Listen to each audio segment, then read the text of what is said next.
Greetings, fellow travelers. Welcome on in. This is the 201st level of the RPG Cave. I am one of your hosts, the level 299 human necromancer, Ryan Turford, and I am joined, as always, by the level 299 elf hex machinist, Dr. Garret Bland. How's it going, Garret?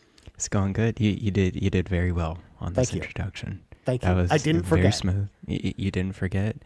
Now these enemies are just chumps. They're just weaklings. We're just getting rid of them left and right. So look, it's because both of our characters took a dark turn, Garret, and as a result, you know, we're just massacring all these folks. That path of destruction. Yeah, you know, there's no moral gray. It's just destruction. You know, 100%. That it seems like the way to go. You know. But of course, yeah, pretty much. Yeah. So, I was gonna say, I don't know where my mind is going at this point. I don't know either. Let's just get into housekeeping. Let's just get into the show proper. Let's just get going with things. So I don't wander off too much with talking about the weather and other things. We can. We could. And that's okay. It's okay. You can keep on going. Yeah. Exactly. So, of course, as everyone knows, last month, the month of September, otherwise known as the month of September, it's finally come to an end, Garret. We can stop talking about September. However, we do want to celebrate one last time the huge month for us over on Twitch. We streamed over for 75 hours and 10 minutes, Garret, during the month of September. That's not bad at all. Pretty good. And thanks to each and every one of you, we skyrocketed by 83 subs to reach over 100 subscriptions by the end of last month. So, that's crazy. Thank you so much, guys. That's really awesome. Yes. So this is absolutely huge for a humble little channel like ours, and you already support us in an astounding degree on Patreon and merch and everything else. So we just want to say thank you from the bottom of our hearts here at Carpool Gaming for supporting us, whether it was through Twitch or Patreon or however you decide to support us, even if it's just hanging out in the Discord or liking the videos on YouTube. All of your support really helps the channel. And September in particular, again, is going all towards Extra Life, as we talked about throughout the month of September as well. Your support from September, all those proceeds are going directly to our Extra Life efforts, as far as, you know, getting hotels, getting people to Extra Life. So huge shout out to everyone in the community for that. Speaking of Patreon, of course, we have a brand new supporter over on patreon.com/carpoolgaming, Lee Navarro, the fearless leader of the Phoenix Extra Life team, who joined the ad-free on one tier over on Patreon as well. So shout out to Lee for doing that. Speaking of Patreon, of course, we have brand new Patreon content. We've got Amanda's episode of the Pants Patreon podcast for Patrons podcast available now. That was this week's episode. Fuya's episode will be out tomorrow. So make sure to check that. Check a look over on the old channel there. And I'm looking at the schedule. Next week's episode, not confirmed yet, so I'm not going to say who it is. I usually like to tee up who is next on the Pants podcast, but since it's not confirmed, I won't throw that name. We just don't know yet. Mystery. It could be anyone. It could be even boat. It could even be a boat, Garret. Who knows? It can be. Sure. Sounds good. Of course, I mentioned it last week, but of course, the newest movie podcast on the Patreon, of course, is out. The Silent Hill movie. Sean and I did an episode about the Silent Hill movie, which I think is a fun movie. Sean, maybe not so much. Probably didn't love that movie, but at the same time, it was a fun conversation to talk about. So make sure, of course, to check that out as well. Other than that, of course, other things going on in the community. We've got the current Backtrackers game, which is Ravenous Devils on October 25th. The discussion's happening at 11 a.m. Eastern Time or 8 p.m. Pacific. And the current Book Crafters theme, which of course is our arts and crafts / books book club. Their theme this month is Spooky Season, and their meeting is happening on Saturday, October 25th. So the same day as the Backtrackers, but at 7 p.m. Eastern Time or 4 p.m. Pacific. See, you can have a full community-filled, carpool gaming activities on that Saturday. So yeah, go for it. And the way the Book Crafters works, because it's a new thing, people might not know this, is that, the idea is that, you're supposed to come either prepared to talk about like a craft that you may have made yourself that relates to spooky season, or a book that you read that is there about spooky season. But they've also encouraged people to just come and hang out, even if you've done neither of those things. So that's always an option available. And if you're interested in being part of that, again, that's all free in the Carpool Gaming Discord, which is also free to join. The link is in the description of this podcast, so make sure to go do that as well. Other than that, I think that's everything. I think we've covered off all the things, Garrett. So speaking of things, we should probably get to your things, my friend. Yeah, let's get into my things. And Ryan, these are pretty huge things. I would say probably the most important things you'll ever hear. And well, no, not probably in this show, but for a long time. Let me tell you. Okay, it's some really good things. I'm ready, Garrett. I'm bracing for impact here. Okay, first thing, Ryan. I gotta mention this. Oh no. So you and Amanda streamed The Sims 4 last sure Saturday. Did. And you explained your house and what your characters do and everything. And I was watching on the sides, and I'm like, you know what? I think Fiona, my wife, would really get into this. And I was like, because she loves Animal Crossing. She got really obsessed with Animal Crossing during COVID times. And I think that this can translate pretty well. Yeah. They're different styles of games because, again, like Animal Crossing, it's Animal Crossing has a lot more in common with a farming sim than something like The Sims does. Whereas The Sims is like, watch your character, like you control like the real life, the day-to-day activities of this made-up character, essentially. Yeah. So I introduced her to Sims 4 like Monday. Yep. And then, well, the PS4 version or whatever on the PS5, it's hard to play on controller, which totally makes sense. And so I actually downloaded EA app on her Mac. Yeah. She installed it. For the past 3 days, I come back from work and she's just on Sims 4. Of course. Which, of course, I love the fact, too, that I got a message from you after the stream was over, after you introduced her to it. And then you were like, hey, I've created a monster here. What have I done? But then like the next day you told me, oh, I don't think it's going to take. I think it was just a one and done. Definitely doesn't sound like that's the case. She's definitely into it. So yeah, she's been playing a lot of Sims 4 this past week. Really enjoying it. That's awesome, though. Because that's the thing. I think The Sims 4 is a great game. It's a free-to-play game now. It used to not be, but and a lot. And we said on the stream, like a lot of the cool stuff in The Sims 4 is in the expansion packs. So just be prepared that you might be tempted to spend money on the expansion packs. But there's not any microtransactions or anything like that. Like there's no like V-Bucks to buy or skins to buy and things like that. Like there's actually a lot of like community-made stuff that's all free that you just download from like the community store. Yeah. So there is a lot out there that you can just do in the free space of The Sims 4. But yeah, like I think that it's always been like a really fun game to me. And you're right, like the console version just isn't as good. And I've been waiting, Garrett. I've been waiting for them to do like a PS5 or Series X version that like supports mouse and keyboard, because that is something that you have on PS5 and Series X games. And they just haven't done it yet. Let alone made a PS5 or Series X version that like runs better. Yeah. I think you can do mouse and keyboard support on PS5 playing The Sims 4. That's what I read, but I haven't tried it out yet. But you would rather play on Mac, and I never noticed how weird Sims 4 was. The interaction of characters. Yep. Like you're not controlling the character. You're playing God. Yeah, essentially. And trying to influence them to do one way or the other, but they have their own thoughts. I would say actually, I think you're not necessarily playing God. I think you're playing as the character's subconscious. Oh, character subconscious, yeah. Where you're like, where like you're like the character is kind of working on its own, but you're like influencing the thoughts of that character. You're not directly controlling them in a way. Right. So. Yeah, because if you leave your sim alone, I told this to Amanda, if you do nothing, your sim will just automatically do everything they need to do in order to live. And you don't need to without your influence at all. But it's just like it's your subconscious desires to like, go make friends, or make some money so you can buy stuff, or you can or doing romantic stuff. Like all that stuff comes from like the subconscious part of the brain, and that's the part of you that you're controlling. Yeah, so it's it's a quirky game. It's a lot of things that you wouldn't even think possible with human behavior. Yeah. It's like, oh, this is totally a video game.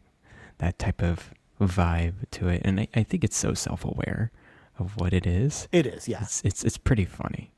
Yeah. And then yesterday, she actually built our new townhome that we're about to move into, like an exact replica. It was really nice. She's doing the free build mode, so she can get all the materials and everything. Yeah, like it's always good to have like a sim start in like a starter home, make some money, and then you can just like build like all kinds of crazy stuff in the game. Like all kinds of like your own house if you want to. Like it goes real deep with like the architecture building if you really want to. So anyways, just want to let you know that, Ryan. Look at us. I got another game. Amanda and I, peak influencers. Peak influencers. There you go. Sims 4. I'm glad it's free to play.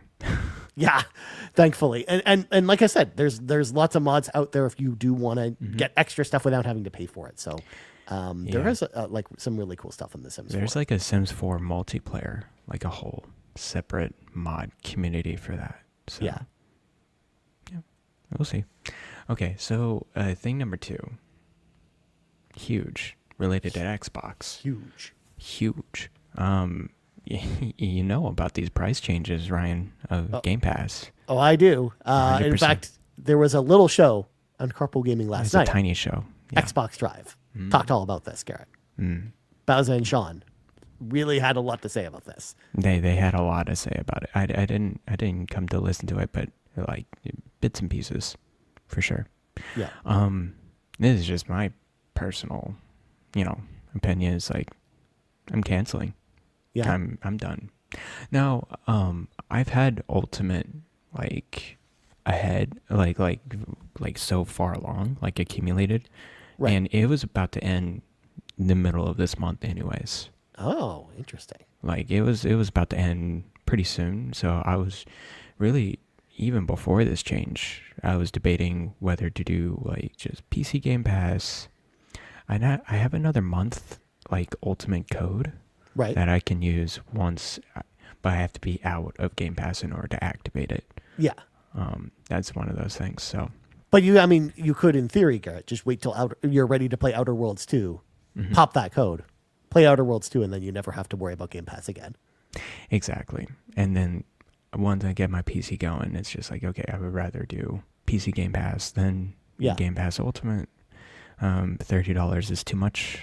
Like, and I think it's really the mindset for me. It's like it's not that $30 is like too expensive or anything like that. It's more like if I pay $30 for a month for this service, I better get my money's worth.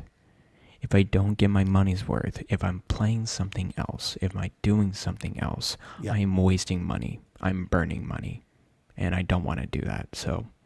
Yeah, I'm going to be very selective with Game Pass from now on. Be very aware. It's like, okay, what games are coming out? What games I want to play next? And then be on a PC Game Pass or whatever. So, anyways.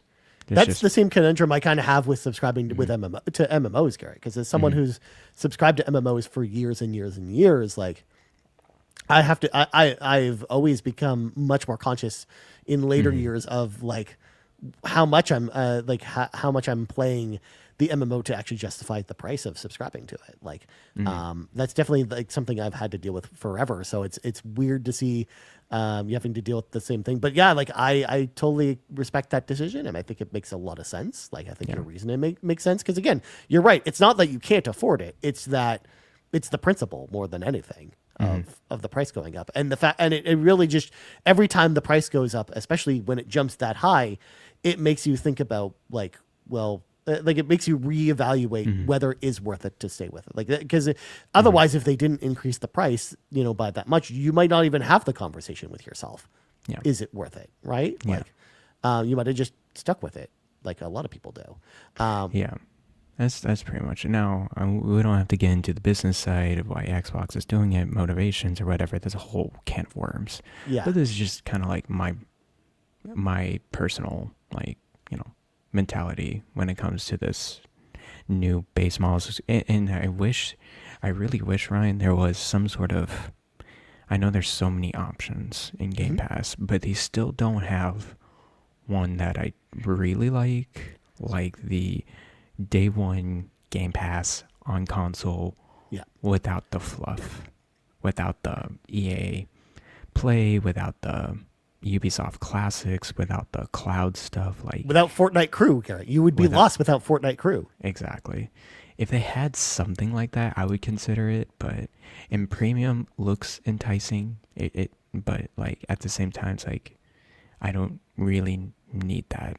No, the closest you get to that, Garrett, is PC Game Pass. Like you hinted at it. Like I think, like in a lot of ways, I think what this move really does is actually drives just more people to play PC Game Pass or just subscribe to PC Game Pass, because it's just it's not too expensive for PC Game Pass, and it gives you basically all the same benefits as Game Pass Ultimate, but just for PC only. Yeah. So if you've got a good enough PC to run most of these games, especially the day one stuff, like that actually seems like a good deal. Yeah.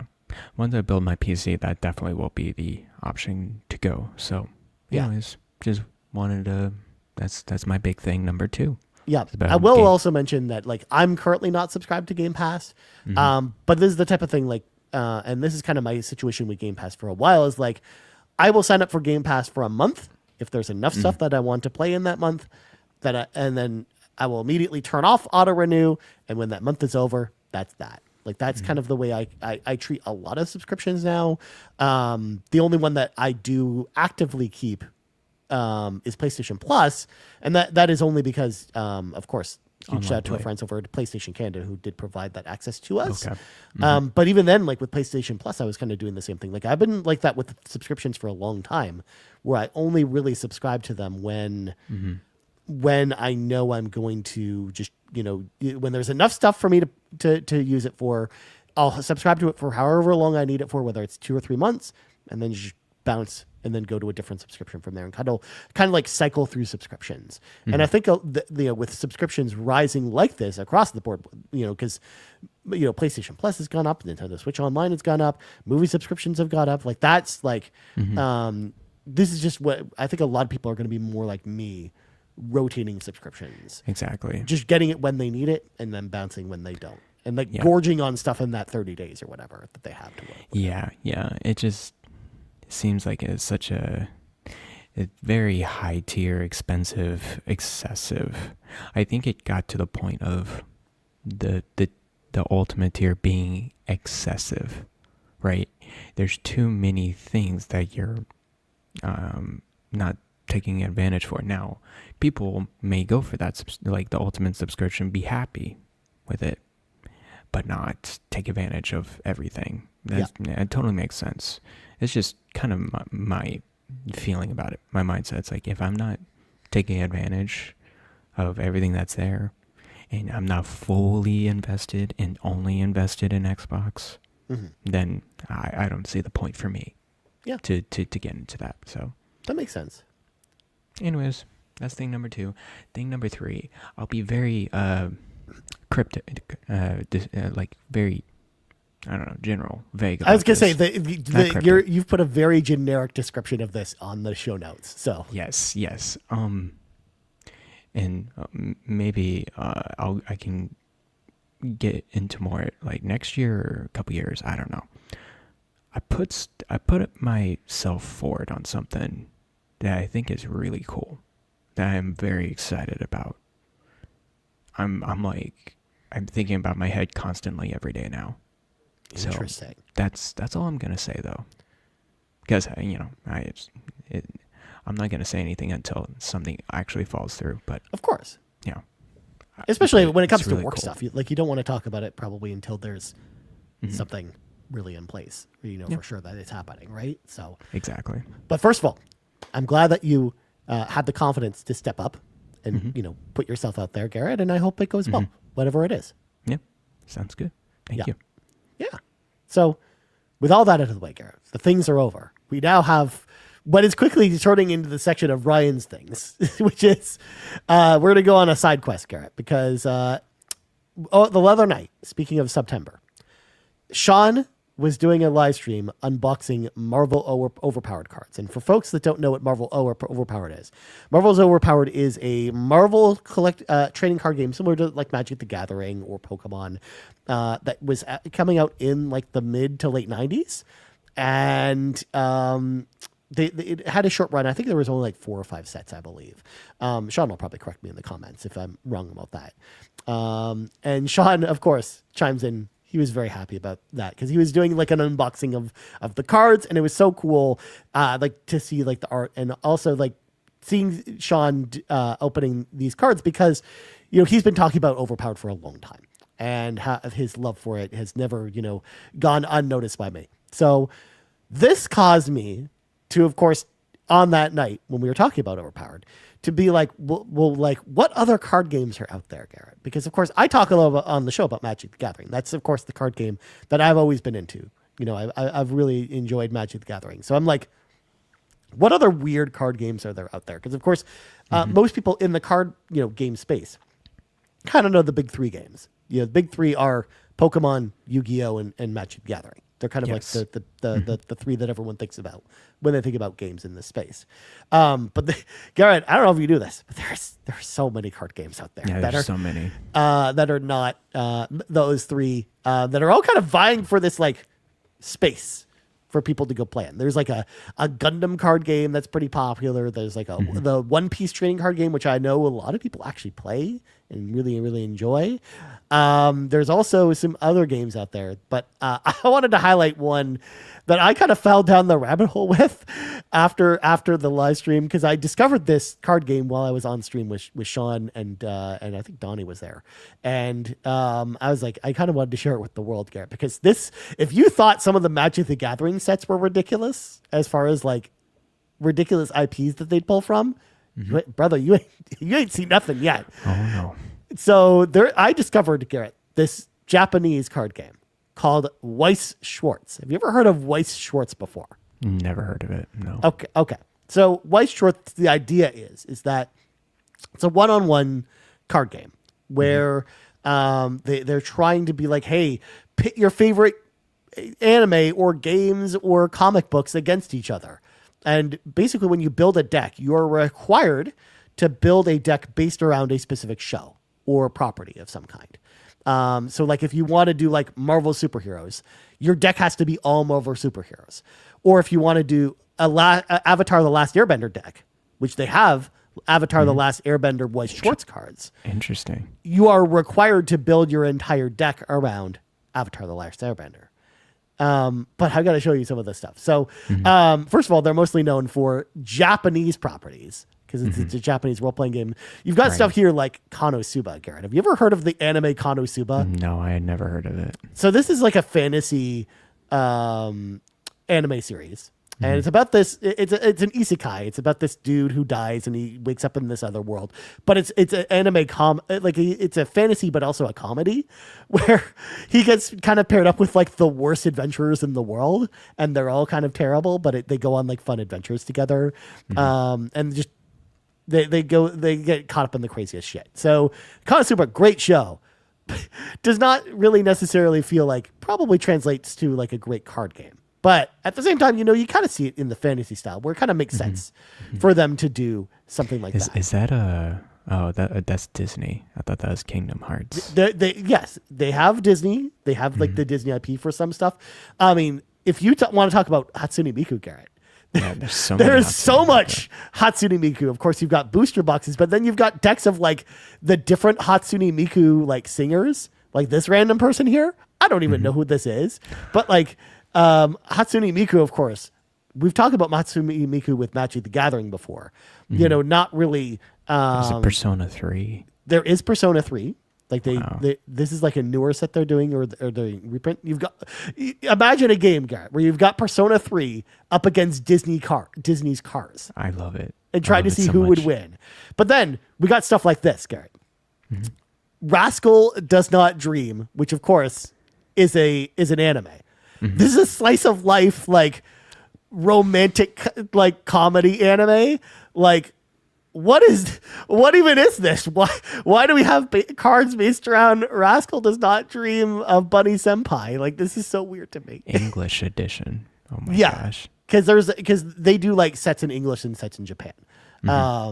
So there's stuff like that. There's like the quintessential quintuplets, which is an anime about a tutor who has to tutor these 5 twins, Garrett, like 5 quintuplets, as it were, who are all really, really bad at school. And they have like this rich dad who like pays them basically to like, keep a roof over his parents' head. So I love the fact that it's just like, what is going on here? Like, This sounds so Japanese. Oh my gosh. yeah, like why is this a trading card game that There's Pixar.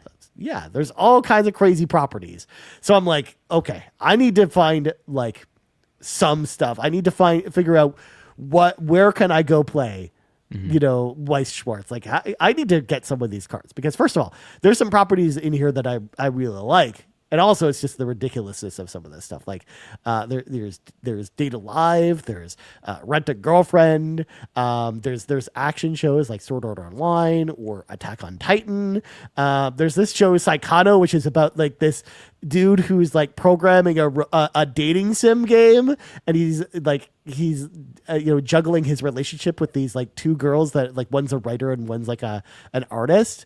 And I'm like, how is that a collectible card game? So this was the thing I fell down the rabbit hole with, Garrett, after the Overpowered stream with Sean, where I was just like, I need to know more. I need to know more about these other card games. Ryan, are you gonna get one particular franchise that you want to cover? I don't know. Like, I don't know. and who's gonna play with you?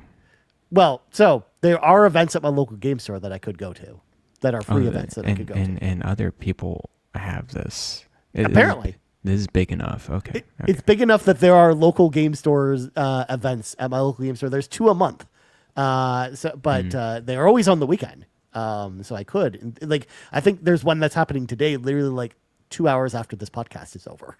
So, it would be one I'd actually be able to make. Yeah, that'd be cool. And just see how people play this just game. to see what's going on. Cause there's all kinds of, crazy properties up against each other. Like do you want to see who wins in a fight between Hollow Live and Hatsune Miku?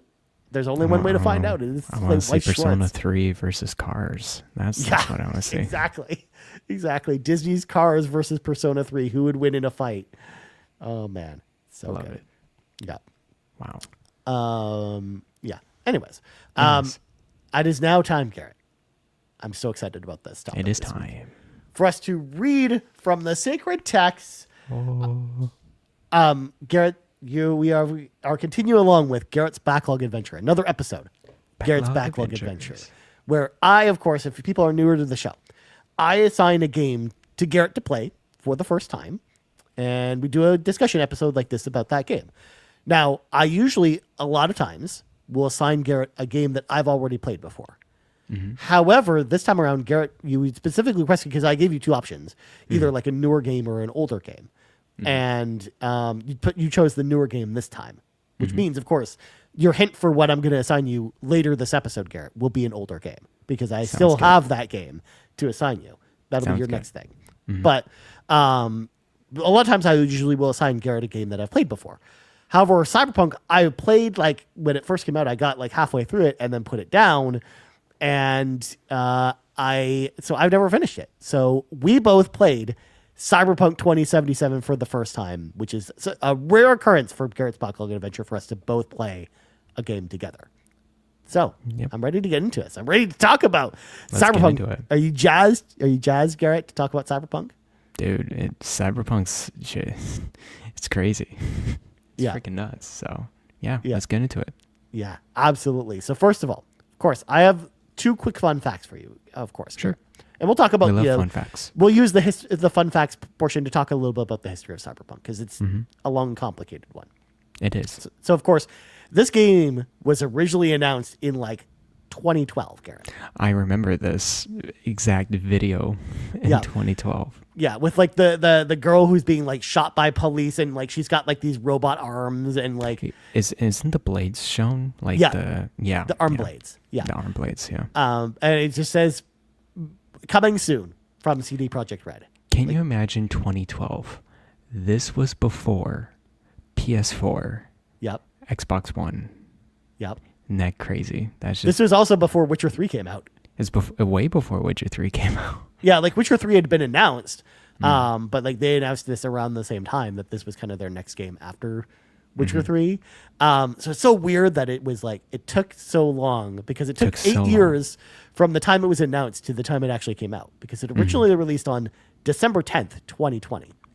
To end of the year. Yes. Your Christmas gift, Cyberpunk 2077. It was my Christmas gift. Yeah. For sure. People, of course, were so excited for this game. We, of course, knew going into it that Keanu Reese was in this. This was like a big announcement at E3 2019. And the game had been, kind of like delayed multiple times to kind of get to this spot. Some would argue maybe it should have been delayed further because the thing that we all discovered when Cyberpunk came out, the reviews were glowing when this game came out. This was like a 92 on OpenCritic, on Metacritic. But we had learned when the reviews came out that there was only the reviews were only on the PC version, but this game was on PS4 and Xbox One. So people were interested to see how this game would play on those consoles. Turns out, Garrett, didn't play very well on any of those consoles. Like, it's rough. Even the PlayStation 4 Pro and the Xbox One X, which were like the more powerful versions of the consoles at the time, barely played this game at all. Yeah. I remember that. Yeah. This also, coincidentally enough, Garrett, was around the same time that we also got PlayStation 5 and Xbox Series X as well. Because it was like, those came out like a month before this came out. So you could, in theory, play the game through backwards compatibility on a PlayStation 5 or Series X. But, one, this happened during COVID, where those consoles were super hard to find, either one of them. So most people didn't even have those consoles. Like couldn't get them because this was the time that they were all being bought up by scalpers. Like people couldn't get a hold of these consoles to try this on.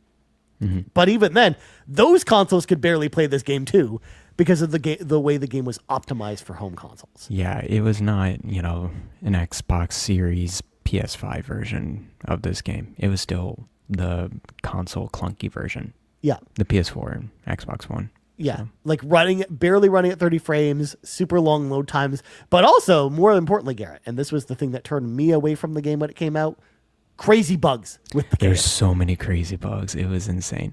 I remember playing this around that time, 2020. Yeah. I had the Series X on me, so I played it through there. There were too many times where I was like, that's some next level jank. That's like above Bethesda level jank in certain areas. The AI was a little rough too. You definitely could tell that they needed to polish this. It was not in the right state. Yep. They were delaying so much, so I think they just felt like we just need this out. Yeah. Well, they said that in interviews after the game came out that like they had pressure to like get this game out the door from WB, who was the original publisher of Cyberpunk. Right. Before they kind of brought back the game back internally when they did the PS5 version. But yeah, like they were kind of forced to get this game out the door for the holiday 2020 season. And it was a big mess, like to the point where for the very first time, like Sony even, because Sony famously, up until like maybe a year ago, had a famously bad refund policy where basically once you bought a game from like the Sony digital store, that was it. There were no refunds, regardless of whether the game was broken or anything like that. So they actually allowed people to return the game, which actually happened to me. Like I actually got like a full refund on Cyberpunk because it just was not playable. Oh, that's crazy. At the time. Like I got halfway through the game still, Garrett. Like I got halfway through like Act 2. But like the bugs really, really came to play in that portion of the game where it was just like unplayable from there. That's crazy. And I didn't want to just sit with this game in my library for 3 years or 4 years or however long it was going to take to fix it. So that was a whole thing with this game. Let me mention that I was very excited for Cyberpunk. I love Witcher 3. That's like one of my favorite games of all time. Playing back in 2015, 2016. So I was very excited. I even got the Xbox controller. You remember this guy? Oh my God. How could I forget about that controller? Yeah. So I got this. I was very tempted to get this Cyberpunk Xbox One X edition. You remember seeing that? It was the big yellow console. The big yellow console. It was super cool. There was actually custom made ones by fans. Yeah, I was all about Cyberpunk during that time. But of course, when the release happened and all the bugs, I was like, I'm going to wait a little bit. No. And I've kept it ever since. I do have the Xbox One version disc. That's how I played it. Yeah. On my Series X. So. Yeah, because eventually we did get like kind of a full Xbox Series X and PS5 update. Basically, when Phantom Liberty came out in 2023, the expansion. Crazy. They kind of paired that up with like Cyberpunk 2.0, which was kind of like the 2.0 version of the game, like the big kind of overhaul with it. And the game runs great on modern consoles now. Like all the bugs have kind of been cleaned up. The game runs at 60 frames per second, no problem. Like the performance of the game and the visual design looks incredible if you play the game now. And not only that, but we do even got a Switch 2 version now, Garrett, which also runs great. So it's just like I think there's a lot of like great ways to play this game now. Thankfully, they turned the Cyber or CD Projekt Red didn't give up on this game like they could have very easily. You just moved on to the next thing, moved on to Witcher 4. Right. But I think it was to their benefit to really put the extra time into it because now I think like Cyberpunk could be like a bigger franchise for them going down the road. Of course, as long as they keep the license, because I will also mention the other fun fact that we talked about before on the license game episode, Garrett, is that this game is in fact a licensed video game. It's based off a pen and paper role playing game. And it's part of this like book series that came out that are similar to like the D&D. Like first edition, second edition, whatnot. The first book, of course, being called Cyberpunk 2013, which released in 1988, Garrett.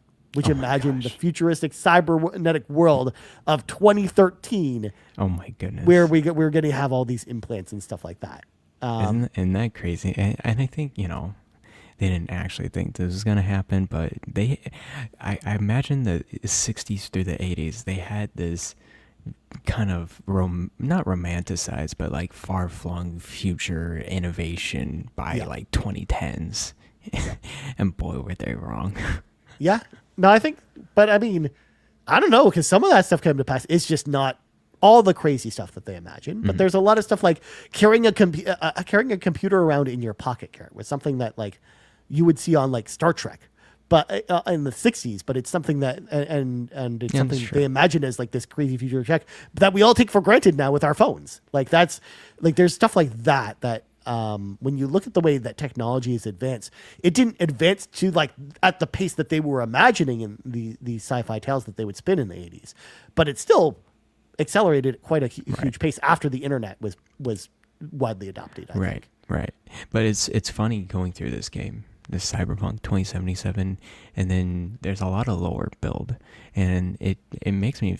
I'm glad they like really fleshed that out. Like characters born in 2014, 15, now they're an adult and they have like implants all over their body and they're 70% machine or something like that. Yeah, because this was like in the pen and paper role playing game I was reading about it, Garrett, and it was like it was actually like the abilities and stuff that you have are like very similar to the abilities you have in the game. Like your net running abilities were all like kind of like the magic powers you had in like the pen and paper role playing game, and it perfectly fit with kind of the way like this game was kind of set up. Like it feels like a pretty good adaptation of that. Not only that, but they kind of released these books around Cyberpunk with these different, scenarios and stuff that you could follow, up until like 2020, where they actually did a version of the pen and paper role playing game called Cyberpunk Red, which was essentially like the kind of like the adaptation of like, it was meant to kind of be like go alongside Cyberpunk 2077. So you could have like a pen and paper role playing version that takes place in Night City, because Night City apparently in the older books is a place that they always mentioned, but they never really dove into. Like in the pen and paper games, it takes place kind of like Fallout. They take place in like different parts of the country, and Night City was just what they decided to do for 2077. But the other stories take place in like New York and some other cities. So it's kind of cool. Like I kind of like that. We don't see that often, Garrett, where we do see these like translations of pen and paper role playing games. It's usually D&D stuff, but so it's cool to see something outside of that spectrum. For sure. Yeah. So here we are. Yeah, we finally made it to this. So Garrett, how we're going to start, of course, as we usually do, is we're gonna talk about our spoiler-free thoughts about Cyberpunk 2077. Sure. Of course, sounds good. We will then do all the wrap up of the show stuff that we usually do. So, I will assign you your next game. We'll do the Patreon shoutouts, all that stuff to kind of close out the show, and then we will get into full spoilers about Cyberpunk, which is exciting. So, sounds good. I will let you go first on this, Garrett, because of the fact that we did a podcast pretty recently that will probably go up on the Patreon soonish, where I gave my thoughts about Cyberpunk on, or at least quick thoughts about it. So, so people kind of know where I stand already with this game if they listen to that. So I'll let you take the floor, Garrett. Sure. And I kind of want to hear what you thought about the game. Just spoiler-free thoughts about the game. Spoiler-free thoughts. Let me just get into just the structure of the game. Yeah, we can go in any direction you want to go with this, by the way. Yeah, of course, CD Projekt Red's bread and butter, open world RPGs, and I think it's such a different take compared to Witcher 3, though. It's pretty cool. So, yeah, as you mentioned before, this game really did a really good job of fully realizing the lore, the world of Cyberpunk. It's futuristic. It's in Night City, which I think is kind of like a similarities to like the Bay Area. It is. It's meant to be like, because they show it on a map on Wikipedia. They have a map specifically of where Night City is. That's pulled from the pen and paper role playing game, where it's like kind of like it's an amalgamation of a bunch of cities in the Bay Area, specifically. Yeah. Well, you hear like the other districts, like Haywood is very similar to Hayward here. Pacifica is definitely a place here as well. So it's definitely like a Bay Area influenced. I really enjoyed like the take of the lore itself and how violent it is, how grungy it is. I feel like it's, to be honest with you, I think it's like Bay Area on steroids. Like no joke. It's like there's a lot of ugliness to it. There's a lot of trash around as well in Cyberpunk. There's a lot of capitalism involved in this game. A lot of corporations. There's a lot of capitalism. There is a lot of corporations trying to, take over certain points or whatever. I think this is what I enjoyed the most about the game is the lore itself, how they realized the different characters, the different side characters as well. It was pretty big, so on and so forth. I love traversing in this world. They did I'm sure it was pretty rough in the first release of the game, but when I played it, it was very easy. And then like you go into like rides with other people, you can have the option to skip like the full ride because it kind of takes a while sometimes. And yeah, there's a lot of quality of life stuff, I'm sure, that they did a pretty good job of. Yeah, like that was something they didn't add. That was something that was in the original game where it's just like, because like you would basically sit in the car and then have a conversation with someone, and then when the conversation would end, like the ride would continue, and you could just sit in the car and hang out with them, or you could just skip to the next destination because sometimes, as you said, it would take a while. Like the only thing I didn't personally love at first. I was more okay with it the more I played it, Garrett. But the thing I didn't love at first was the fast travel system where you had to go to specific phone boxes to do like fast travel to get around the map, and likewise you could only go to those points and you had to walk from there.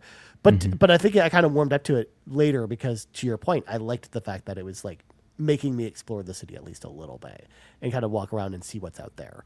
Yeah. Because you never know, you'd run into all kinds of crazy stuff along the way to like wherever you're going. Sometimes you run up into like a psychopath that you'd have to take down, or like random like fights breaking out on the streets, or like random side quests that aren't on the map. Like I thought it was good that they made you at least explore the city at least a little bit. It kind of like reminds me of of modern MMO mentality, where sure you know, in most modern MMOs you can fly everywhere, but they don't give you the flying ability until you've like explored a certain percentage of like the area.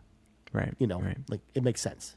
Yeah, and I called on my motorcycle like most of the time as well. Yeah. I really enjoyed just traversing in the roads and the highways of Night City by itself. So yeah, fast travel is interesting. That I had a fine up a local point if I want to streamline my side quest or quest line or whatever. But yeah, as you said, it was it kind of forces you to explore around, and it's very, you know, it's very pretty to look at and from a distance. Yeah. Yeah, and it performs really well. So anyways, yes, I love the lore of Cyberpunk. It's so advanced, futuristic, but at the same time it really emphasizes the trashiness and I'm being serious, like the side streets and being for sure. like dirty and whatever. It's like, oh my gosh, that's like so exaggerated. But then you go on the other side and you see the Arasaka Corporation or the Militech Corporation, and they have these huge robots and they are so advanced and so futuristic. It's just like, wow, that's a cool commentary on, I say, capitalism or corporations in general. Like it feels realistic. Like it feels like the world is living, and it feels like this is like where things are kind of going in a way. Like we already know, like the brain implants are becoming a thing, Garrett. Like that people are walking around now with brain implants to give them like extra technology in their brain, essentially. Like, and this is a future that we're kind of working our way towards, which is crazy to think about. Yeah. So, anyways, let me get to a little bit more of just like the character itself, the character building, skills, and what have you. So, you're V, this merc. Wait, you're V. It says your name is V. Oh, I'm V. Yes. But the royal we and royal you are V. And you're just a merc inside Night City. You do a lot of, you know, kind of like quests that satisfies either like a person or a fixer or whatever. Yep. And then you kind of build up your own skill set, right? And there's so many different ways you can go about it. I think one of the nicest things, and I've heard that the updates, it's like kind of the 2.0 version really revamped the skill system of Cyberpunk, which is kind of cool. So it was very clunky, I remember, when playing it when the game first came out. Yeah. So you have like an attribute that you can set aside a point towards. It's either like reflex or net running or, you know, whatever you want to do. And then as you invest more points into those certain attributes, it opens the skills on like within the attribute on like the next level and then like the top level, which is kind of cool. And then you also get skill points, which you actually invest the actual actions inside those attributes. And so they can be passive skills, they can be active skills. I really invested in two things. Net running. So I did a lot of hacking, quick hacking of enemies. That's how I really got away with a lot of boss fights, was the hacking itself. You were just an elite hacker, Garrett. Yeah. I did a reboot optics. I did overheat. I did weapon glitch. I did the whole thing to make sure I got the other upper hand, of course, on bosses. But my main, and this is I think this is not really conventional. Interesting. I went the ninja route. Okay. So you're like stealthy? So I was stealthy and also was very proficient at throwables. Okay. So and it takes a while to get this going, actually. Like the first 50% of the game, you still rely on guns, you rely on silent pistols or whatever. But once you invest enough in the throwables, that is my main weapon. And by the end game, Ryan, I was taking down fools like I was in an action ninja Matrix movie. Like just headshot, headshot, headshot, and like you can hear the sounds as well as like the knife just hits the head, and I'm just like, oh, it's just so satisfying. Nice. Going through that that route. Garrett, I did a much different build than you. And in fact, I did a much different build than I usually do in these types of games, because the type of build that you described is typically how I play a lot of action games. Like a lot of times I'm usually the stealthy person sneaking around, taking people out. And I like the running abilities, but I barely invested him in this time, Garrett, because my thing this time was I'm going to make the tankiest build I can possibly make while also being like super proficient in melee weapons. So this was like a melee game for me, Garrett, where I was using swords, I was using sledgehammers, I was using baseball bats. Like that was like my thing, was like I could just take so much damage. I could just soak in damage, Garrett. Like people would just shoot me with guns. I would just be like, just laugh it off, essentially. Just keep running at him with like a sledgehammer and just smack him in the face across the screen. Especially to your point, Garrett, where it's like you start out and you have to use like some of the guns and stuff because your attributes and your skill points are not where they need to be to get your build really activated. And I think they do that on purpose, so they kind of make you like see all aspects of the character building and before you decide to really commit down one path in a way. But yeah, once you really get going, like I was like an unstoppable tank towards the end of the game, where like I barely died. I was just so powerful. Like the power progression feels really, really like good, like almost like a good Metroidvania does in this game, where like you start kind of weak, but then you get like really, really powerful really quickly. Yeah, you get pretty powerful. So super cool that I was able to, and then also you can refund the skill points at any point, so you can reconfigure and customize as much as you like if you want to, which is a cool option. But yeah, no, when I was in I don't know if you remember the final mission of Phantom Liberty, and there were just unending soldiers left and right. Oh my gosh, I felt like I was in a legit action movie, just throwing knives just left and right.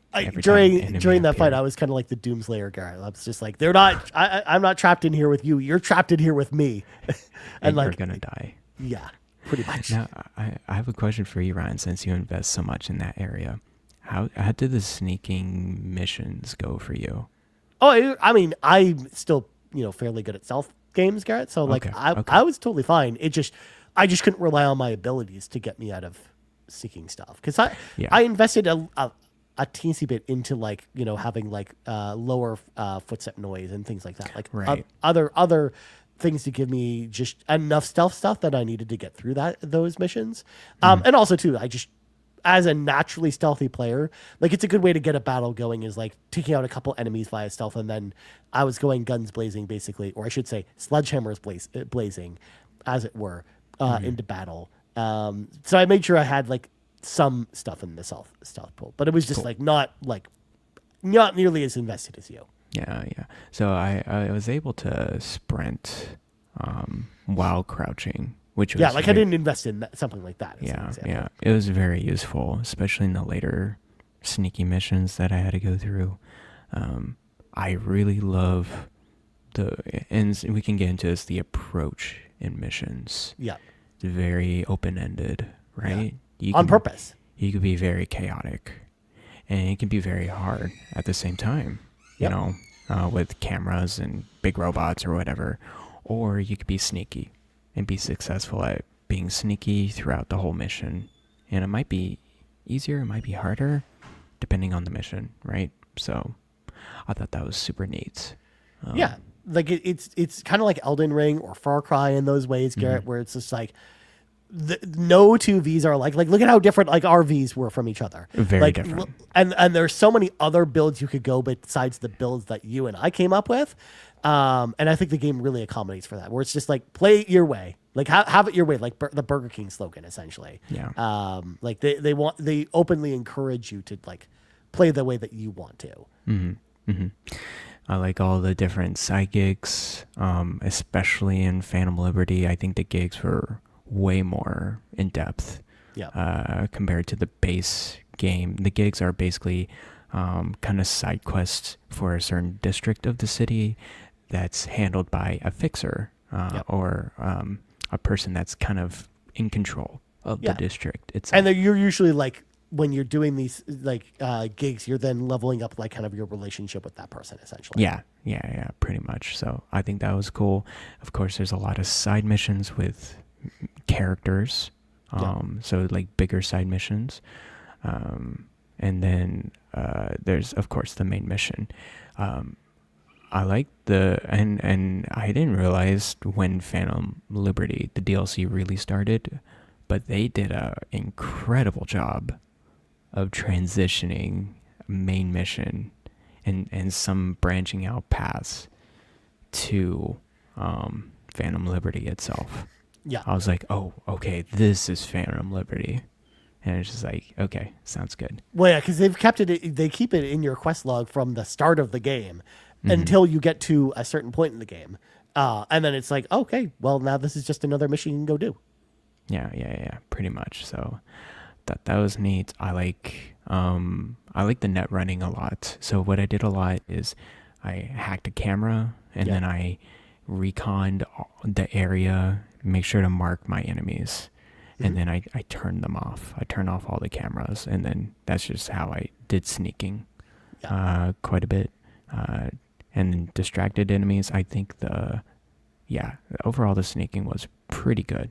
Yeah, like this is the type of game like, where a lot of first-person open-ended games, like they do stealth okay, but this is a game where it's like you can really, really go down the stealth rabbit hole, and it really, really is like well implemented in this game.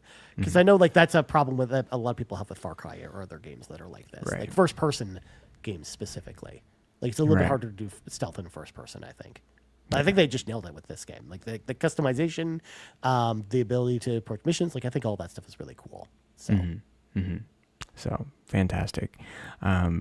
We can get into like character background and like decisions, how that went. Yeah. I think we'll save most of that stuff for spoilers, I think. Well, yeah, definitely. I'm not going to go into story spoilers, but I just kind of the structure of it. I did choose Corpo as my background.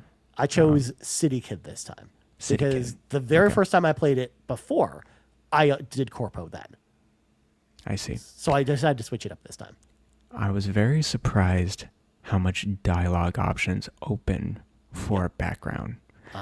There was a lot of main mission dialogue options that is like, oh, this is a Corpo background dialogue option. And I'm like, that's cool. I'm going to take advantage of that in my kind of dialogue tree or whatever. Yeah. So. Like I really, like I noticed that with City Kid too. Like you have a lot of different dialogue options or just options available to you on certain missions because of your character's background. Like I like the way that they like seamlessly kind of integrated that into the game. And then how you invest in like certain attributes, right? With your skill system that unlocks dialogue options as well. Yeah. Which I thought was really cool as well. Yeah, exactly. Like because my character was like so focused on strength, like I had like specific dialogue options that like were because of my character being really strong. And mine was more intelligence because I was more of a net runner, investor type of. So I thought that was, overall pretty cool. I like the dialogue kind of system in this game. Anything else you want to mention, Ryan? I mean, I will just say overall to kind of just put a little bow on this, Garrett. I think this game is so well done. Like everything we just talked about, like all the systems in the game are incredible. The story is great. The gigs are cool. Like the side quest stuff is like super interesting. Like there's a lot of meat on the bone with this game, and they did a great job from top to bottom. And I'm so glad we got like just the version that we really deserved with Cyberpunk, like down the road. Like I'm glad that they kind of stuck with it. And I'm glad they, took the time and put out a version that we really can go to now and be like, like really recommend to people to go play. And yeah, like I think it was just, I just really like. I'm bummed a little bit that the next game they're doing is Witcher 4 because I know you love Witcher 4, but I kind of want to see what happens next in the world of Cyberpunk. Honestly, like I'm like, now that I've played this game, I'm like chomping at the bit to see like what's next for Cyberpunk. Like, yeah. But I know that's probably like 10 years away at this point. Yeah, probably. It's going to be a while before they do another Cyberpunk. They will do it, and it sounds like they're hinting at more multiplayer stuff. Yeah. Which would be interesting, but yeah, we'll see. There's two things I want to mention before I put a bow on top. Okay. Sure, of course. Please do. I don't know how invested you were with the cyberware aspect. A little. Of this game. I was gonna say when I found like a set of cyberware implants that I liked, I kind of bought them once and then kept them essentially. Okay, yeah. I didn't really get into the cyberware stuff until really later in the game, which I had a lot of money. Yeah, same. Because in the beginning, it's very hard to buy things because they're so expensive. And but yeah, at the end, I got a lot of cyberware. I was able to enhance my quick hacks quite a bit. I had like overclock mode, which is like this super is like over enhanced version of like your quick hacks on certain enemies. And then it's interesting that I beefed up on the cyberware stuff, but I couldn't be like overly like on the top because I didn't invest in the cyberware tree. Yeah, same. Yeah, like I like there was a tree where you could be like all in and have like so many like implants and crazy stuff, but like I was also not that person either. Like there is definitely a build that really takes advantage of that, but neither of us really did that. Yeah. It was but I increased my like armor rating. I was able to run faster. It's like, okay, this is kind of cool that it really does reflect how I'm more superhuman. I had the electronic wire, the mono wire thing, and that's good for sneak attacks as well. Did you upgrade to the robot blade arms? I did not get the robot blade arms. I got those. It looked cool. It looked really cool. Yeah, since I was like melee focused of like, as soon as I see that, I'm like, yes, please. Yes, please. Yeah. Should be of late with a compliment for you. Garrett, your voice is so therapeutic. I had to do an ASMR voice this morning, so I have to, keep it down. But yeah, this is what's gonna be like. The return of ASMR Garrett is here. The ASMR Garrett is here. Great news. And then one last thing I want to mention, I still had bugs in my playthrough with Xbox. It was noticeable. I had to restart. Oh. I was like stuck. There's a lot of like invisible walls that I get stuck in. Interesting. There was one main mission in Phantom Liberty where my car literally got stuck in like a tunnel, like in one of the edges of the tunnel. So just to be aware, the Xbox console version is still not 100% perfect. I still had to restart or whatever. But the AI everything else is fixed up. It's just really invisible walls. That's interesting. It's like I played on PlayStation 5 Pro. I never had any issue like that. Mm-hmm. Yeah. So, anyways, just beware of that. And yeah, as you said, this game is one hell of a ride. It's like you're going to be having fun, doing what you want to do from beginning to end. Very open-ended. Invest in whatever you want. And yeah, just have fun in this game because it really is. Like, they just did an incredible job. So, dude, they knocked it out of the park with this game. Knocked it out of the park. Yeah, I'm so glad that we gave it a second chance. Honestly, yeah. But, cool. So, with that out of the way, Garrett, we will transition into spoilers for Cyberpunk 2077. Spoilers. But before we do that, of course, don't run away just yet. There are a couple things we need to get out of the way first before we get to that. I know we're breaking up the pace of the conversation. Sorry about that, but I just want to get this out of the way because I know people will drop at this point during the show. So, first off, we're going to do the Patreon read now. We're going to say thank you to all of our patrons over at patreon.com/Carpool Gaming. Of course, starting with our ultimate producers, Brennan Myers, a.k.a. The Winter Gamer. And Jonathan Brown, of course, check out the Hoodlin Rumble Kickstarter, as well as his link tree, linktr.ee/pme.gib. Of course, Hoodlin Rumble is a game that's coming out, and JB is actually doing the music for it. So you should check out that over on Kickstarter. Of course, thank you to all of our ultimate producers for always supporting us and being awesome. Our platinum producers, Benny, Smokin' Joe, the captain in Tim Paullin, and our gold members, Adam K, Anna, Awesome Dave 1337, Brad Moore, Brian Reese, Cecily Carrozza, Dan and Luma, Dannohh, Emily O'Kelly, Hambone Jonny, John 32, Laura, Liger Woods 330, Mr. Giggles, OldMrFrump, Peje, Stephen Keller, and TechMike. Huge thank you once again to all of our patrons over at patreon.com/carpoolgaming. If you want to hop in the car with us, head on over there, choose the tier that's right for you. And Garrett, let's get our social plugs out of the way as well. Where can people find you? Sure, you can follow me at Blue Sky, at Blind Explosion, also on the Discord.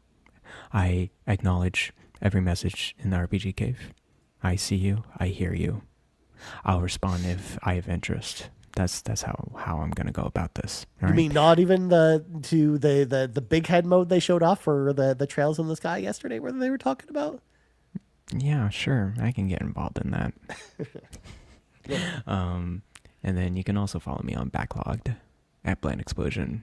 I'll put my full thoughts and rating on Cyberpunk Same. soon. I specifically put the game on Cyberpunk, on Backlogged, but I didn't actually assign a rating to it or anything. But on purpose, because I was going to wait until this episode before we did that. But also the podcast I talked about this on, Garrett, was actually the GUI's podcast. Oh, the GUI's. Because we were doing our favorite games of the year so far that we played, and one of mine was Cyberpunk. So. It is so funny that you guys decided to record that, more in the morning. And I'm like, oh, that's 6 a.m. for me. On a I mean, it was Sunday 7 morning. a.m. for Sean. Like, that was not much Yeah. better. Yeah, not much better. But Yeah. Also, shout out to Champion of Light 12, who has become a new member on YouTube. Oh, Shout out thank to you, you. Champion of Light 12. Thank you so much for joining the Carpool family. Enjoy your emotes. Enjoy your cool emotes over on the old YouTube. Thank you so much for your support. We Thank you. appreciate it. Also, Garrett, last but not least, of course, first of all, you can find me over on Backlogged, Letterboxd, Carpool Gaming Discord, and also on Blue Sky, all at Ryan Turford. Find me on all the places there. But the other thing we need to do before we go into spoilers, Garrett, before we transition, is I must assign you your next game.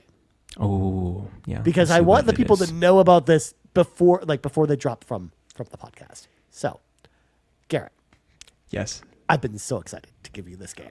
Oh, no. You have no idea how much, but I have to confirm something with you because I confirmed this Sure. with you about a year ago, but I don't know if things have changed for you. Okay. Are you still a member of Nintendo Switch Online Plus Expansion Pack? Yes. Okay, perfect. This will work out perfectly for me. Yes. Okay, Excellent. Good. Excellent. Good. Great news. Thanks. So, as you know, this recording of Cyberpunk 2077 marks the 2-year anniversary of Garrett's Backlog Adventure, where I've assigned you a Oh. bunch of different games over the year. That's crazy. And I can't believe it's been 2 years either.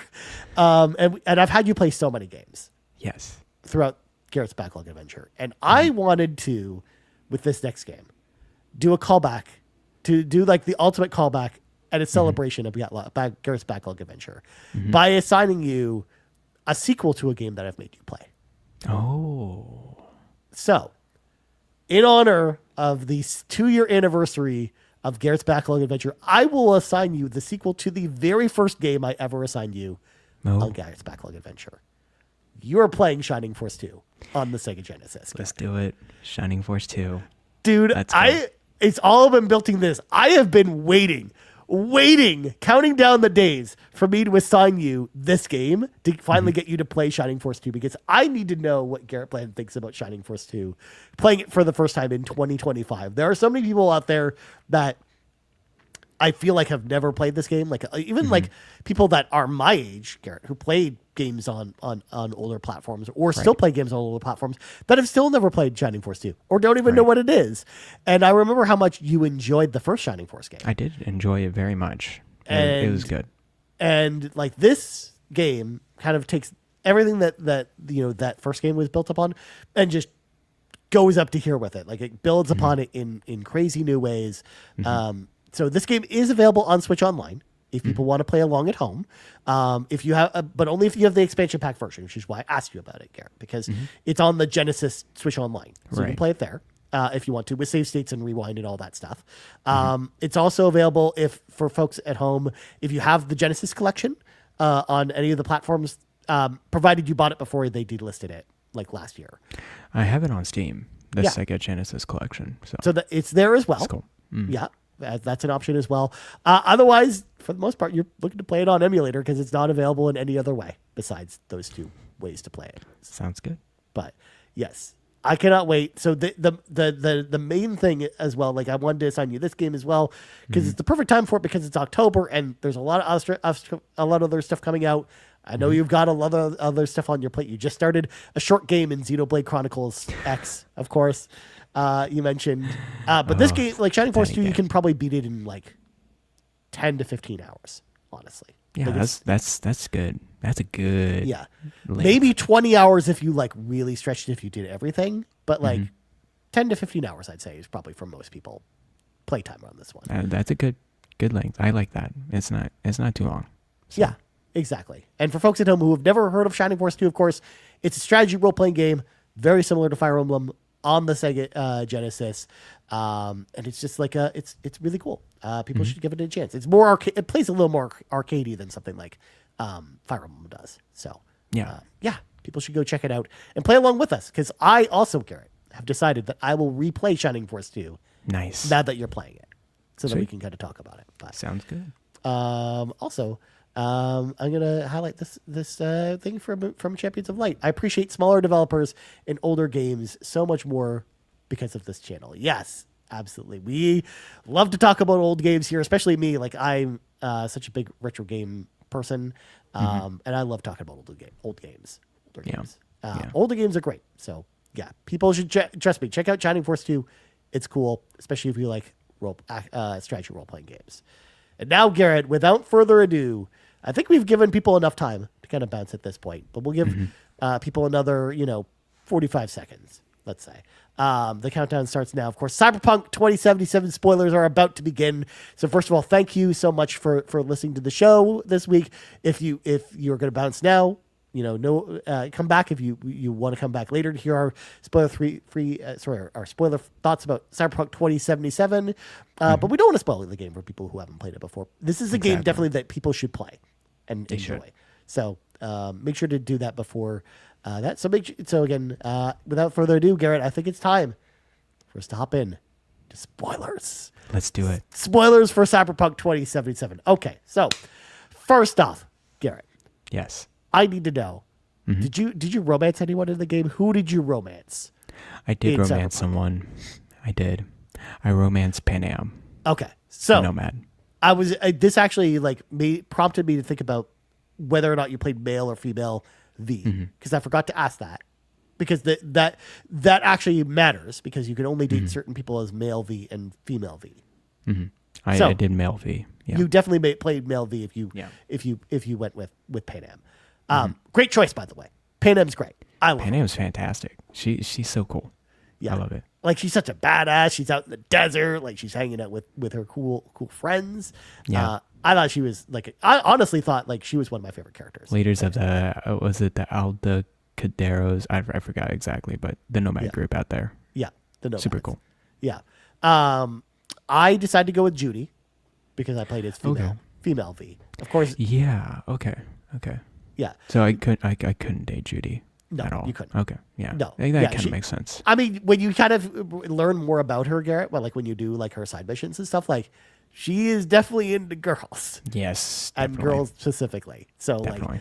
Yeah, she's definitely the option I went with. There were a couple other options that you could go with. I know for the female V, you could go with like there's one detective person that you meet later in the story, whose name I'm forgetting. I know which one you're talking about. I did the whole side mission with him. Yeah, It was cool. Yeah. he was the other kind of romance option you kind of had as female V. And I think I can't remember who you also had as male V. I think there was a male character you could romance, but I don't remember. I guess so, but maybe I didn't really get into it that much. Oh wait, is it it's the Japanese guy? Yes, that's who it is. Yeah, I could have had a dialogue option. I'm like, oh, okay, cool, nice. Yeah, exactly. So you could have gone down that rabbit hole if you wanted to. But I mean, I think we chose great people because I love Judy. I think she's like super cute and quirky. So I love kind of the whole story arc you kind of go on with her as well. So yeah, like I thought we made some good choices here. As far as we got to talk about Fate of Liberty, some of the endings. Like I could go all over the place with some spoiler stuff. I will mention as well, like I'm a little more out of the loop with spoilers because it's been a while since I finished the game, Garrett. Sure. So whereas I know it'll be much fresher in your mind when we talk about some of this stuff. So we can get into. Yeah, I chose Pan Am as my romance person. Of course. I also, I don't know if you did this as female V or whatever, but there's like another option. I think it was like with a corporation, to sleep with a corporation boss or whatever. Oh, that was never an option for me. Oh my gosh, it was near the beginning of the game, and I was like, that's happening. I was literally like, whoa, Jesus. that's interesting. Yeah. I will say, like as a city kid, like I didn't. As far as I know of, there wasn't anything like that that was available. I do know that obviously you still have do the thing. You could also have like a quick romantic fling with like some dolls that you would meet on the street as well. Like that's always an option too. But like beyond that, those were kind of like the romance options. But yeah, so I went through that, and I think other than that, the main missions before Phantom Liberty. There's not really like, I mean, there's some endpoint and decisions on the side characters, but the main missions, not so much, right? No. It was just more surprising things. Like I was really surprised, Garrett, and taken aback when the first time I was playing this game, because we knew Johnny Silverhand was going to be like a big character in this game. They got Keanu Reeves to do that, but I had no idea he was going to be like this specter that was living in your brain. That like after a certain point in the game, he's like. The chip is basically damaged and is like rewriting your brain code to basically be like Johnny Silverhand's brain essentially, like and him essentially slowly taking you over. Like I think I love that whole aspect to the main story and how like V is kind of like sick over time, and I love like Johnny is always constantly with you because he's like living in your brain essentially. But that's something I just like did not expect coming into the game because they in the marketing they just showed him like fighting alongside you. They never really showed like. That was like going to be part of the storyline. Yeah, I think they had some sort of like some previews showing Johnny Silverhand as like your subconscious in a way. So we kind of knew that, but we didn't know about the brain chip and the rewriting your brain or whatever. Like your character is going to die basically kind of no matter what, a lot of ways, as we kind of learned with the ending, which was kind of sad actually.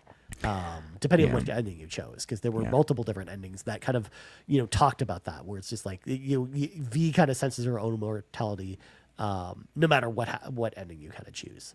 I really do like the major opening mission with the heist in the Arasaka, how it terribly went wrong. Yep.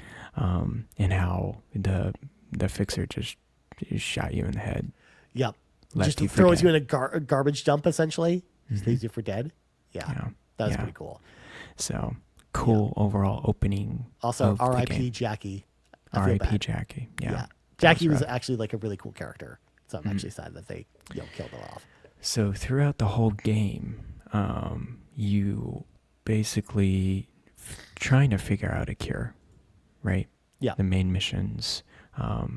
As Yarden said, the voices in your head with Johnny is pretty cool because like there's a lot of side missions, a lot of interactions with Johnny. He'll come up and like you'll see him sometimes, just noticeable. So I also like that they brought him back for Phantom Liberty as well. Yeah. like they got him back. Like it made me think like when you first start Phantom Liberty, when you get the other person who takes over your brain, that I was like, oh well, maybe they're not going to maybe they couldn't get Keanu Reeves to reprise his role for the expansion. But then he comes back like halfway through. It's like, oh, okay, he's back. We're back. Yeah. That was kind of cool as well. And then so you're trying to figure out a cure, and then Cyberpunk is like, you know, as you mentioned with Songbird, it's like we know a solution. Yeah. Come with me. And then you get sucked into the whole. Yeah. Got to rescue the president from like their downed helicopter. But then like you kind of start to see what's like, well, should I really even be protecting this person? Like maybe the government agents are actually like the evil ones here. Like I love just Phantom Liberty in particular. Like I think you really like the story could have bent in a bunch of different ways depending on like how you decided to go with it, like what characters you kind of sided with. Like, did you like towards the end of Phantom Liberty, did you side with Songbird? Did you side with the agency? Reed. Like, how did you approach the ending of that? Yeah, I was debating on that, and then in the end, I did choose Songbird. So I got into and like helped out Songbird during the whole sabotaging and stealing whatever they needed to steal from the faction or the gang or whatever in Dogtown. And so as you go through Songbird, you realize, oh, there's only cure for one person. Yep. And it's not you. It's gonna be Songbird. Yep. And you have an option to just give her up and turn her into the agency. I still followed through with helping Songbird. Same. Yeah. We both basically had the same ending. We both sent her to space, essentially. Yeah, I felt like if I ever gave it up to the agency or whatever, I felt like I was going against like the kind of the everything that V is like stand for in terms of going against the corporations, going against like overall rules and agencies and stuff like that. So yeah. I will also mention, Garrett, that there is, depending on how you end things in Phantom Liberty, there is actually a secret ending to the base game that I see. gives you a different option to go into like the Arasaka Tower if you decide to do like actually turn Songbird over to the FBI essentially. I see. So we actually neither of us had that ending available to us because we made the choice that we made in Phantom Liberty.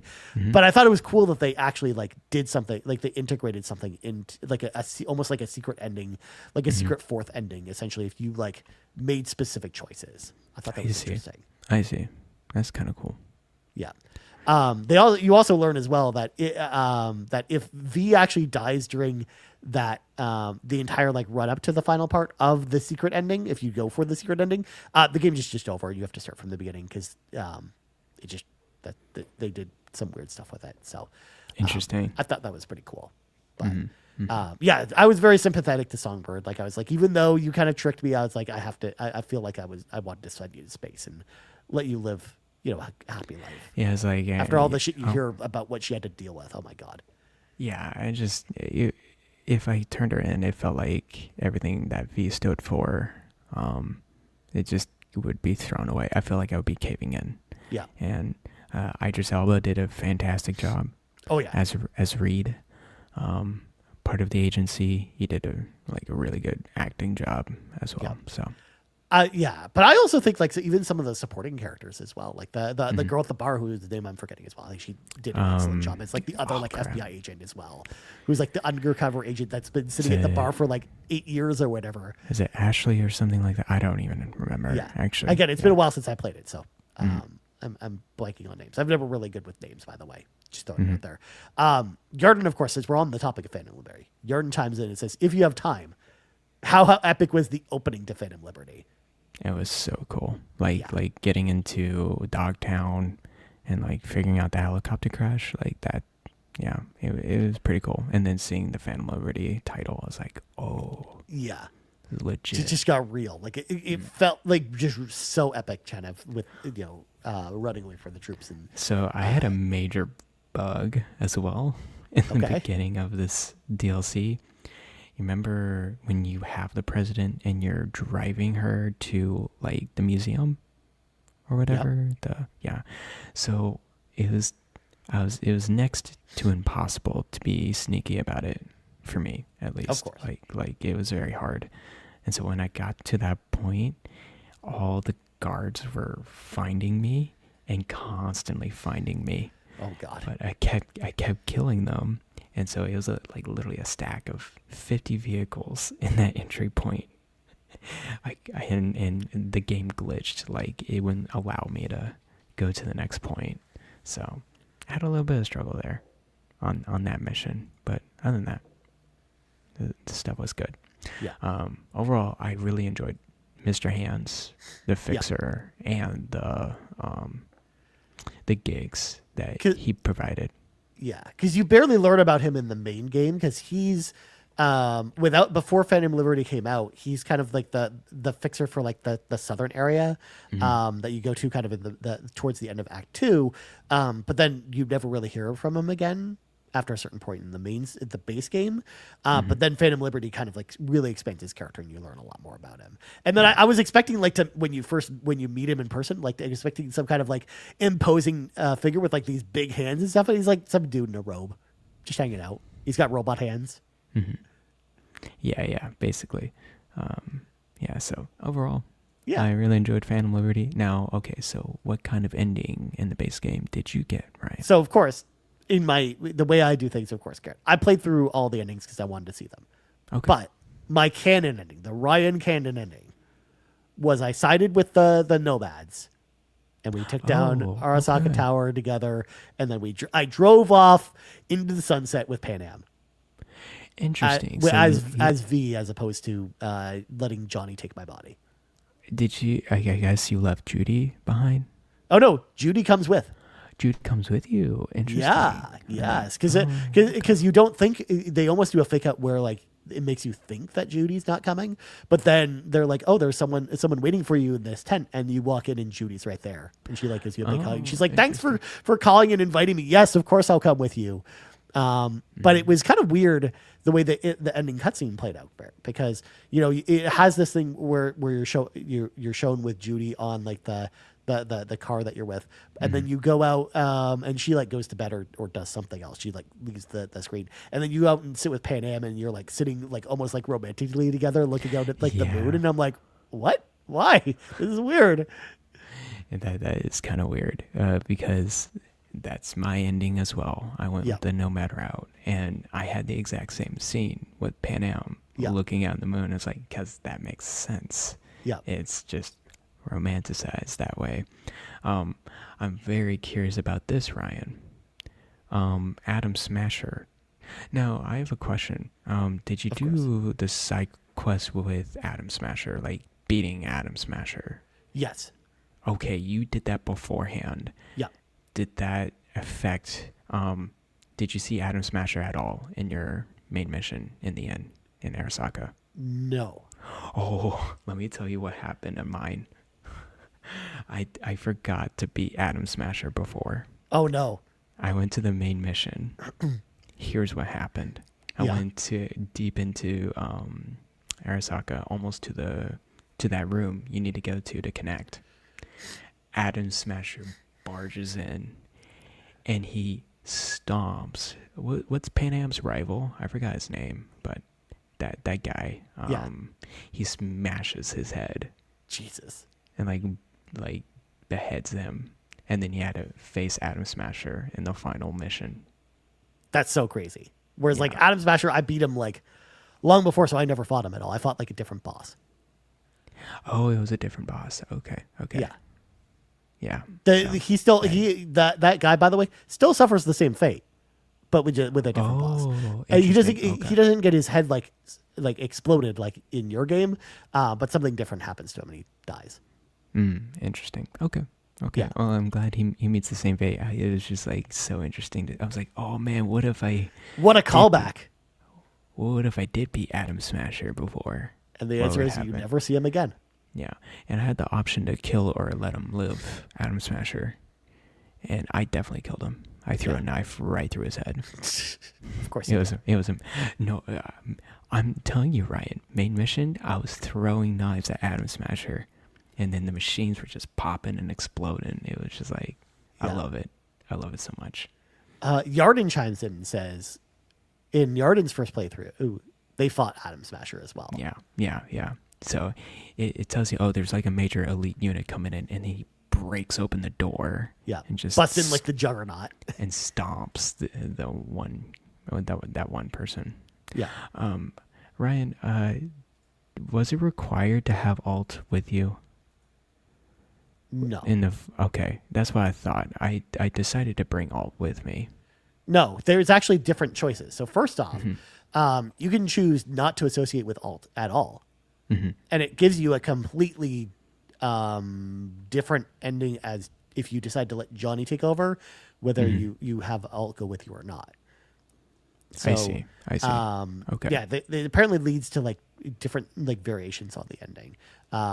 Because likewise in my ending, if I when I chose not to go with alt, if I played the ending where Johnny takes over my body, he basically is like he basically leaves town on his own in your body without interacting with alt or anyone else. And he's just like he just ditches. Oh he my just gosh. ditches Night City, and he's like, I've got, and like someone's like, oh, you're a girl. He's like, not for long.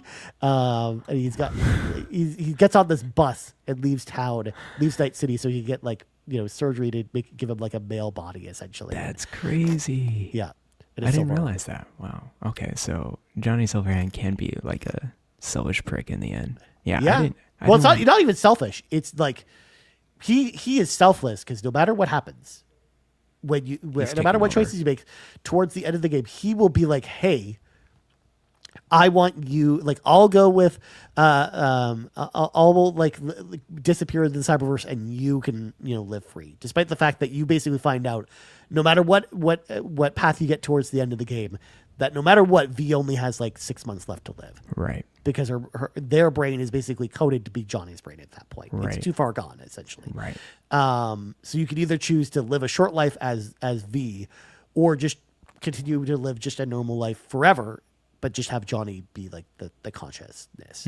Mm-hmm. And Johnny encourages you always to just be for V to live, so that he could just he's had his time. He'll disappear to cyberspace. But you could actively choose to go against that by then choosing to live in cyberspace and let Johnny take over. Mm-hmm. So it's not that he's selfish. He's always selfless because you kind of like, he goes on this whole journey with you. You definitely see that he respects V towards the end of the game, and no matter what your choices are. And I like the fact that they had that set up that way. So yeah, I thought that was really cool. But there's also the other ending, Garrett, which we haven't touched on yet, which I don't think you played at all. Whether it's the ending where you actually set up with Arasaka instead, where you side with Arasaka. Where it actually has the craziest and coolest ending actually of all the endings, I think. So in it, basically you don't actually have to go through the Arasaka Tower battle at all, because of the fact that you're siding with Arasaka, and they basically get like their legal team out there to thanks to your testimony to like take control of the board and stuff like that. Oh my gosh! What ends up happening is that they then kind of transfer V to their space station to then research the chip and then basically remove the chip from V safely. So. Do you see Songbird there? No, you see no one there, other than the Arasaka space station workers. So not only that, so when they do the surgery, Garrett, you basically wake up in a bed in the space station, and the chip has been fully removed. There's no Johnny anymore. Period. He's completely removed from the equation. Not only that, but he doesn't actually go to like the cyberspace or anything like that. He just lives in the chip forever that they've taken out of your brain, essentially. And but they have to have you go through this therapy to try and, because some of your brain functions aren't working properly because of the integration into your brain that the chip caused, and the damage to your brain from like the bullet that the bullets damage to your brain. It's too far gone for certain motor functions to work and whatnot. So you kind of see the day-to-day of V living in this space station, where they are kind of like they kind of keep running the same tests on V every single day, and V questions like, am I really like, is this really therapy, or are they just experimenting on me? Am I just an experiment? So you kind of see like V, as the days progress, like become more and more like agitated, and this ending goes on for like a couple hours actually. Like it's a long very ending, interesting. Yeah. where like you're kind of seeing kind of the mental breakdown of V, where they're in this space station and they're getting angrier and angrier with the person like doing tests on them or doing the therapy on them, until finally one day like the president Arasaka comes in, and she's like, hey, so you're probably wondering what's going on and why we keep running these tests on you. We're not doing tests on you. This is actually therapy to help you get better. And you're not getting better. You're actually getting worse. So she indicates to you, basically, they ran some tests, and V only at this point, even with the chip removed, only has 1 year left to live. Like they bought V some time, but V will still die eventually because their brain just can't. They won't live essentially. They'll just die one day in an alley essentially. So they offer you a choice, Garrett, at this point. So this ending actually splits off into two different endings. You could either choose, they're like, you could just walk away now. We'll just bring you back to Earth, and you can just go and do whatever you want. Or you can live. You can live forever by transferring your mind into a shard, and then living kind of in their vault of people that you see in the Arasaka Tower. The name escapes me, but you could essentially become like one of the memory chips that's there that you see towards the end of the game in most of the other endings. So if you choose to do that, you basically V goes into surgery, and like they then show like her chip just sitting there floating in this pod with all these other chips that are sitting there, like other people's consciousness that have been ripped out for maybe one day that they can put her into a new body essentially. Or my goodness, if you make the other choice, like V, like they show V leaving the space station, and they're like, are you sure you really want to do this? You're going to just die anyways. Don't you want to live forever? And she's like, I'll take my chances. And then like you see her actually like leaving the space station and going back to Earth. So again, it's like a whole like other crazy ending with like multiple branches that you would only see if you make this one choice. Interesting. Okay. Yeah. Which I thought was super cool. And then of course there's also the other choice where it just the sad ending, Garrett. I don't know if you did the sad ending. But where when you're sitting on the roof and Johnny's there and he's trying to be like, well, who can you link up with? You can make the choice to just give up there, and you have a suicide ending essentially where V is just like, I just don't want to deal with this anymore. I just want this to be over, and that's it. It just ends there with credits and the credit sequence, as well as like all the friends you met along the way, recording messages to V kind of as like therapy to try and get over V's death. But they're just like, most of them are just like, why did you give up on us? Like we could have helped you if you would have just talked to us. And it was just like, dude, it brought me to tears. It was actually really sad how they put that together. But, wow. Many different endings here. Yeah. Realize. I'm glad I went the Nomad way though. I thought that was a pretty cool way. Yeah. To end the game. And of course I'm with 6 months to live, trying to figure it out. But they hint that they find a way to save V. They hint that they have contacts. Yeah. They also also in the credit sequence, it kind of hints that I think if you choose that ending, like it's the only ending where I think V actually survives past the 6-month mark. Okay. But cool. What that looks like, we'll just never know. We'll never know. Yeah. But until Cyberpunk 2078. Exactly. Well, anyways, I think that covers most of the spoiler stuff. Garrett, is there any other spoiler stuff we want to touch on before we end the show today? No, I think that's pretty much it. Yeah, I think so too. So thanks you once again, everyone, for listening to the RPG Cave today. We really appreciate each and every one of you. Of course, this has been episode 201 of the RPG Cave podcast. For Garrett Bland, I'm Ryan Turford, and we're out. Bye-bye.